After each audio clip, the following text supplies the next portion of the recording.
Budget ಅಧಿವೇಶನಕ್ಕೆ count down ಶುರುವಾಗಿದೆ. ವಿಧಾನಸೌಧಕ್ಕೆ ಆಗಮಿಸಿದಂತ ರಾಜ್ಯಪಾಲ ಟಿ.ಸಿ. ಗೆಹ್ಲೋಟ್, ತಾವರ್ಚಂದ್ ಗೆಹ್ಲೋಟ್ ವಿಧಾನಸೌಧಕ್ಕೆ ಆಗಮಿಸಿದ್ದಾರೆ.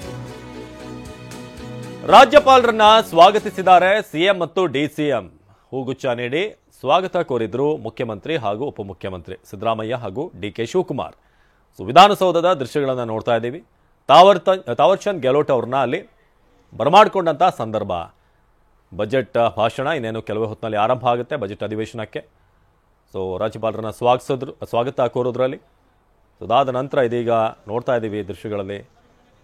ಏನು ಪ್ರತಿ ಬಾರಿ ಪ್ರೊಸೀಜರ್ ಇದೆ ಬಜೆಟ್ ಭಾಷಣ, ಅದರ ಮೇಲೆ ಆಗುವಂಥ ಚರ್ಚೆ, ಸರ್ಕಾರದ ಸಾಧನೆಗಳೇನು, ಇದೆಲ್ಲದರ ಬಗ್ಗೆ ಕೂಡ ಮುಂದೆ ಇರುವಂಥ ವಿಷನ್ ಏನು, ಮುಂದಿನ ಭವಿಷ್ಯದ ಒಂದಷ್ಟು ಪ್ಲಾನ್ಗಳೇನು ಅನ್ನೋದ್ರ ಬಗ್ಗೆ. ಬಜೆಟ್ ಈ ಬಾರಿ ಭಾಳ ಕುತೂಹಲ ಮೂಡಿಸಿದೆ. ಜೊತೆಗೆ ವಿಪಕ್ಷಗಳು ಕೂಡ ಸಜ್ಜಾಗಿವೆ, ಒಂದಷ್ಟು ಅಸ್ತ್ರಗಳನ್ನು ರೆಡಿ ಮಾಡಿಕೊಂಡು. ರಾಜ್ಯಪಾಲರನ್ನ ಸ್ವಾಗತಿಸಿದ್ರು ಸಿಎಂ ಮತ್ತು ಡಿಸಿಎಂ. ಬಜೆಟ್ ಅಧಿವೇಶನಕ್ಕೆ ಕೌಂಟ್ ಡೌನ್ ಶುರುವಾಗಿದೆ.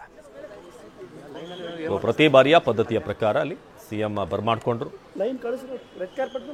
ರಾಜ್ಯಪಾಲರನ್ನ ಸ್ವಾಗತಿಸಿದ್ರು ಸಿಎಂ ಮತ್ತು ಡಿಸಿಎಂ. ಬಜೆಟ್ ಅಧಿವೇಶನಕ್ಕೆ ಕೌಂಟ್ ಡೌನ್ ಶುರು. ಈ ಬಾರಿ ಸಾಕಷ್ಟು ವಿಚಾರಗಳ ಪ್ರಸ್ತಾಪ ಆಗುವಂಥದ್ದಿದೆ. ವಿಧಾನಸೌಧಕ್ಕೆ ರಾಜ್ಯಪಾಲರು ಆಗಮಿಸಿದ್ದಾರೆ.